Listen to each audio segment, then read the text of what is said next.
This idea was originally inspired by LordMarkiquad's videos. If you want to show support to the original creator, his channel is in the description down below. Before I start, I want to mention that this video is made after the Booster Pack 4 update and any previous patches made as of May 9th, 2026. If there's any extra content that is spawned since then, I would not know. And also, if anything is wrong within these facts, please let me know in the comments down below. Or if you want to provide other facts for a future sequel, that will also be very preferable. Without further ado, let's get to the facts.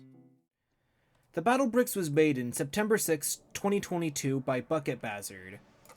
Starting off with the highest and lowest base stats of all of the units and enemies within the Battle Bricks, for starters with HP, we have Turking with 8,000 HP, and for the lowest, we have Wes's Balloon with just 1 HP.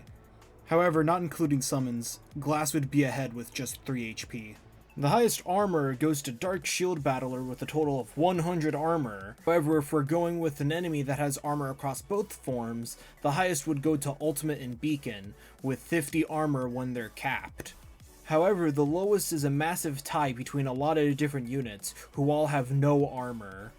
Regarding resistance, there are a few enemies and battlers that have 100 resistance, notable ones being Dual Regen, Soulfuse, and Shieldman. However, Artifact is the only non-Tumor mode enemy to have this property, and the lowest resistance goes to Tix Collector with a grand total of negative 50 resistance, meaning that he takes 50% more damage from all attacks. The highest base damage goes to Fatboy and Red Zone, each of whom have 10,000 damage. However, if we were going over most consistent damaging attack, it would both go to Crusher and Luckroll, each with 1,000, provided Luckroll Battler lands every shot. Not including units with an attack rate of 0 or no attack rate at all, the fastest attackers go to Uzi Rambo, who's going to get replaced by Mercenary, and an Enraged Chainsaw Battler, each with an attack rate of 20 times per second, or 0.05 seconds. The highest range in the game shockingly goes to Hellfighter's Helljet with a whopping 10,000 range. However, including infinite range, those two would be Gamblecore and Conjurer in their respective alt forms. The lowest range would go to many units, as the lowest range as of now is 3. The fastest speed in the game is a 3-way tie between Henchmen in their alt form Trollage and Grimace, each with a speed of 30 studs per second.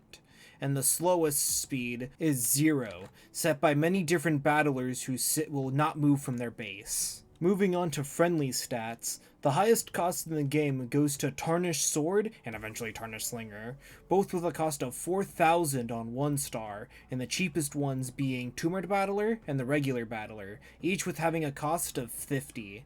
And finally, the unit with the highest recharge is B Money, with a base recharge of 999 seconds.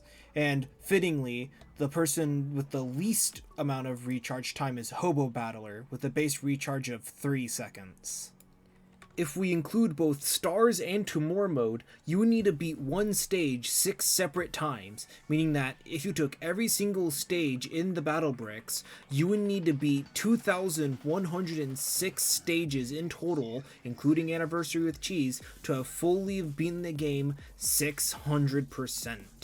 However, despite there being this many stages, there are currently 2 stages as of now that are currently impossible, those being 3-star Chronos and 3-star Outcast, as both rely on high magnifications and gimmicks to make it impossible without admin units or an obscene amount of luck.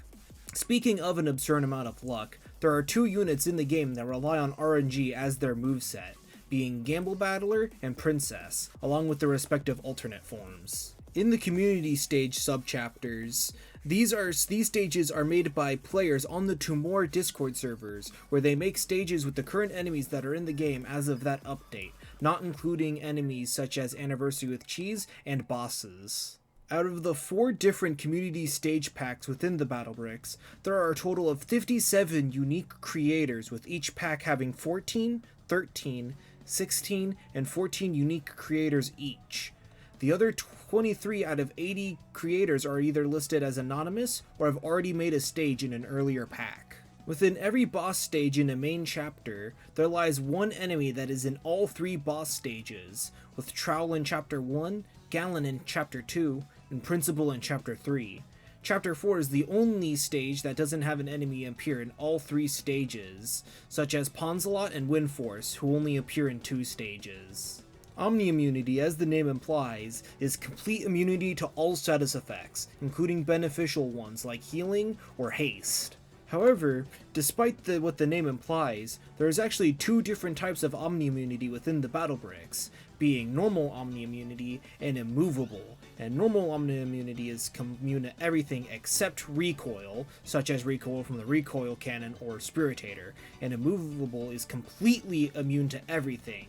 Examples of normal Omni immunity include Bedridden and Treachstone with normal Omni immunity, and immovable examples include Trowel Battler's Wall and Tarnished Trowel's Wall. Despite their high amounts of resistances to debuffs and status effects, they are still affected by 2 things, those being Black Trait's Death Mark ability and Ignixion's speed buff. There are currently 3 different battlers that have been removed within the game. These 3 being Psy Battler, Katana Battler, and Capper Battler. Psy and Katana Battler are the original versions of Spartan Battler and Barbaric Battler within Chapter 2, but these 2 have been restored and reprised in a Stagger and Slasher Battler. And the other removed Battler, Capper Battler, is the old alternate form of Rocket Battler, where his gimmick was that he'd add more rockets to his gun and fire onto the enemy, similar to the Beggar's Bazookas from TF2. And he has also been reprised as Expo Battler. There are currently 4 unobtainable units within the battle bricks, being Golden Hammer Battler, which you would need to report a game-breaking bug without abusing it, or winning a special challenge within the 2 more Discord server, and as it stands, none of those are available right now. Friend, which you'd get from beating Rage Force, which is sadly no longer playable. Poplar, which you need to obtain by playing a very early version of the battle bricks back in September, and Reg, who is an admin unit. In the battle bricks, there are units that can summon, meaning they spawn something from them, such as Trowel's Wall or Operator's Jet. Usually this takes up a unit slot. However, Wes and Maxwell are the only units in the entire game that can ignore this cap, as their summons do not take up unit slots. Within the topic of immunities, there are 2 unique immunities reserved for mini-bosses and final bosses, those being mini-boss immunity and final boss immunity. To clarify, mini-boss immunity is the negation of stun, blind, trip, fear, annoy, and knockback, while final boss immunity is the same thing but with an added resistance to cold and slowness. Shockingly, despite being the second boss in Chapter 4, both Martyr and Rainbow have final boss immunity rather than mini-boss immunity like the other Section 1 and Section 2 bosses.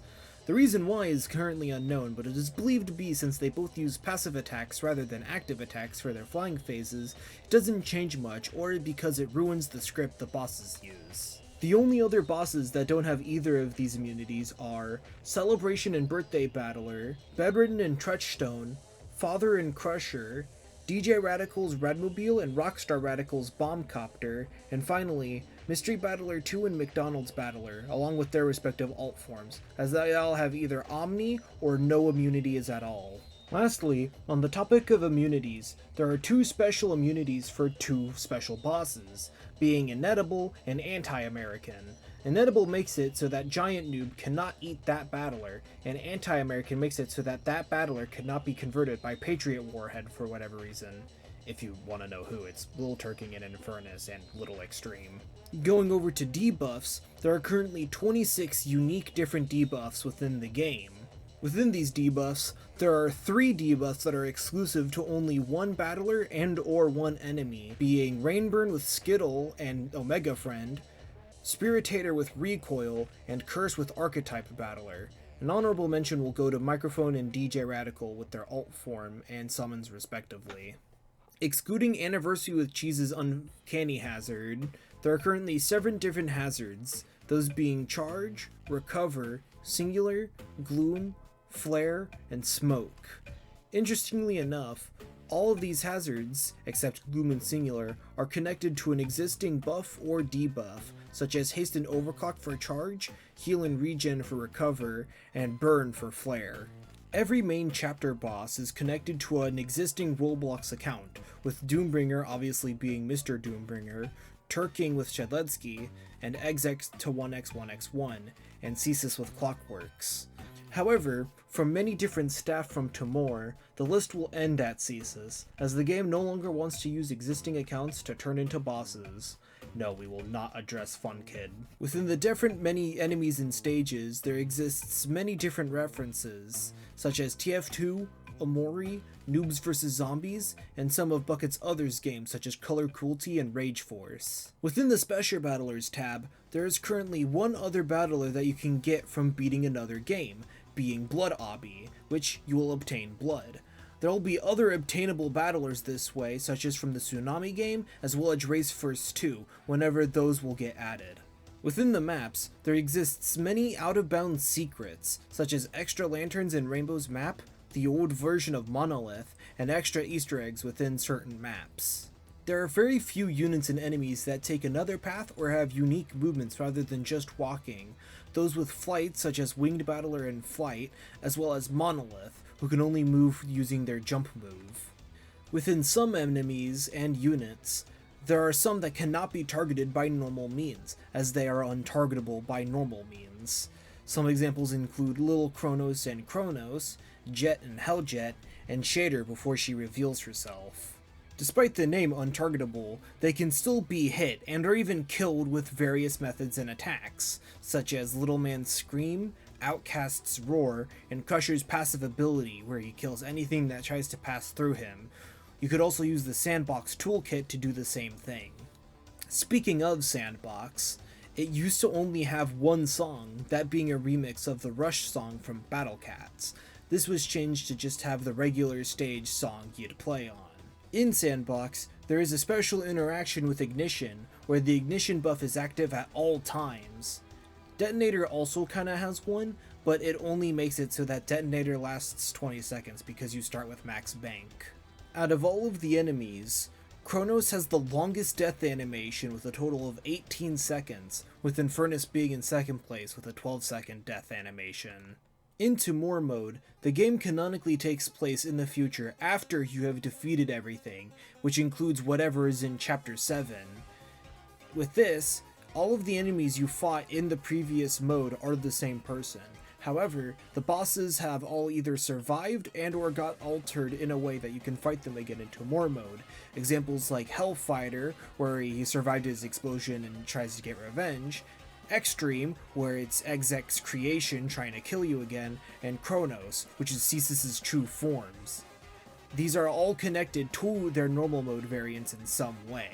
The only exceptions to this is the two sub-chapter bosses, being Bedridden and Catalog Muffin, as Treachstone is just a ruler of an ice castle that may or may not be within Treachery, the 9th layer of hell, and Doomsday Muffin just being another Muffin within the Muffin army.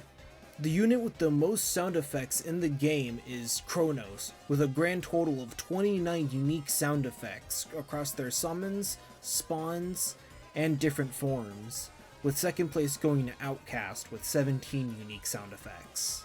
Not counting friendly variants, there are 124 different unique enemies within the battle bricks, including summons and conversions such as Freeze Battler and Damned, and if we include 2 more variants, that would bump it up to 259, as there are more unique summons within Timor mode. Over on the friendly side, including unobtainable units, there are 186 different battlers, which also includes their alt forms and respective summons. And finally, from popular vote, the best stage within the Battle Bricks is Bubbafish 1's Electric Boogaloo. There's absolutely no bias here and was all voted fairly by the people on the Timor Discord server, and I am not lying because it's just the best stage ever, and why am I cutting out? Are you lowering me down? Fuck you! Thanks for sticking around to the end of the video.